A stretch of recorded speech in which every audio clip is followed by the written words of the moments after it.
Hey, what's up YouTube? This is Smileyz here, bringing you my first ever video upload. This is a quick Pokemon battle that I had in the RU tier on Pokemon Showdown, which is predominantly what my channel will be consisting of, but if I feel like uploading other things, I definitely will. Looking at his team, I see that Entei is a huge threat, as if my Quillfish ends up biting the dust for some reason, it can really wreck through my team.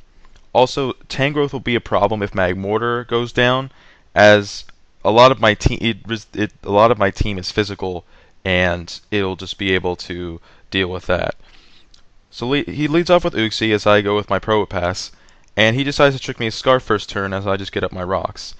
Now I thought from here on Probopass would be useless, but it ends up coming in handy later on in the match. I go into Golurk, trying to threat out his Uxie here, and he ends up going to the Thunder Wave, so that works out quite nicely. As he goes into Slowking, I go into Dynamic Punch, just predicting a switch of some sort, as I figure he will be fearing a Shadow Punch or something like that. Now I go into Rotom here, threatening out Slowking, as Slowking can't really do much to Rotom, as it's way slower, and unless it has Fire Blast or predicts it with Psychic or something, can't really deal with it. Now he goes into Uxie, thinking he would probably take this Leaf Storm better than he did, but he didn't. I went for Leaf Storm because if he brought in Manectric and he got the Lightning Rod boost, that would not be good for my team. Now he decides to get up rocks, as I just decide to Volt Switch out because I am crippled with that special attack drop. And I go into Golurk again, threatening out the Uxie.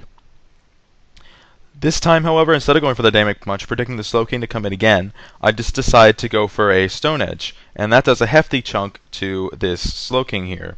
And another one will be able to take it out, so he has to switch out again. Goes back into Uxie, just decide to leave it as death fodder, which is a pretty decent play. So after I take out his Uxie, he brings in his Tangrowth, which pretty much walls my Golurk, so I can't really do anything.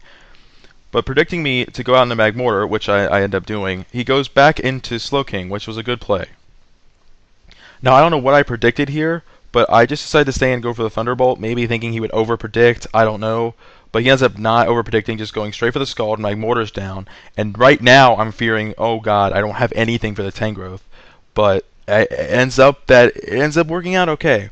As right now he's going to go into the Tangrowth, thinking that he would be able to take this Leaf Storm, and he does not. He takes a hefty 57% chunk.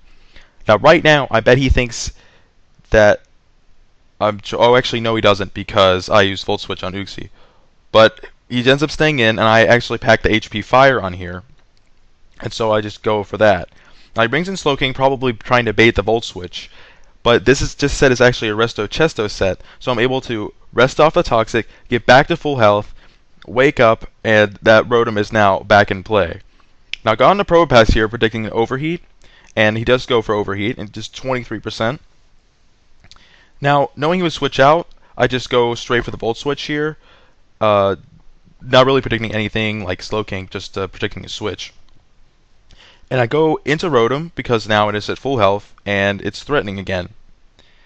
And he switches out into a Manectric to take a Leaf Storm, just sacking it, I suppose, or predicting a Volt Switch or something. But that Manectric goes down to a Leaf Storm, and he decides to bring in Entei here, which is a big threat. But luckily, I still have my Quillfish around. Take the Flare Blitz, does 42%, and I know I could live another one from here.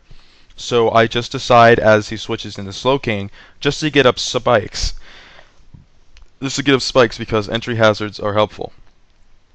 And hoping he doesn't have the... Oh, no, that's the wrong... Anyway, he goes for Scald as I go into Probopass, thinking he might have the Psychic or something. And I just decide to Toxic the Slowking, as a Toxic Slowking is a good Slowking, right? So he ends up having the Dragon Tail, which is interesting, and this leads me to believe he probably doesn't pack Psychic or anything, so I know Quillfish can just kind of stay in and get spikes up, which is helpful, as you will see later. Now, I just decided to get my third layer of spikes, as he's just trying to go for Scalds, trying to get that burn, but he never actually gets the burn.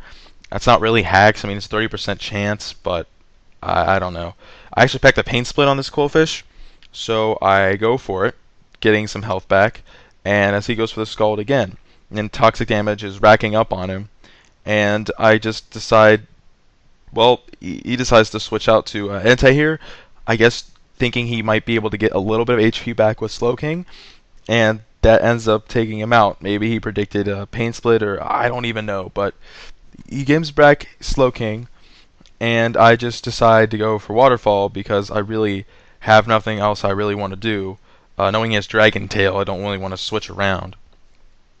So he Dragon Tails me into Probopass here, and I could just go straight for the Volt Switch. And all he's got left now is his Aggron, which we never really get to see because I just bring in my Sock, and Aggron will take a hefty amount of damage from the entry hazards, and I'm just easily able to go for the close combat and finish off the match. So if you guys enjoyed, please leave a like, leave a comment, subscribe if you like what you see, and I will see you guys later. Peace out.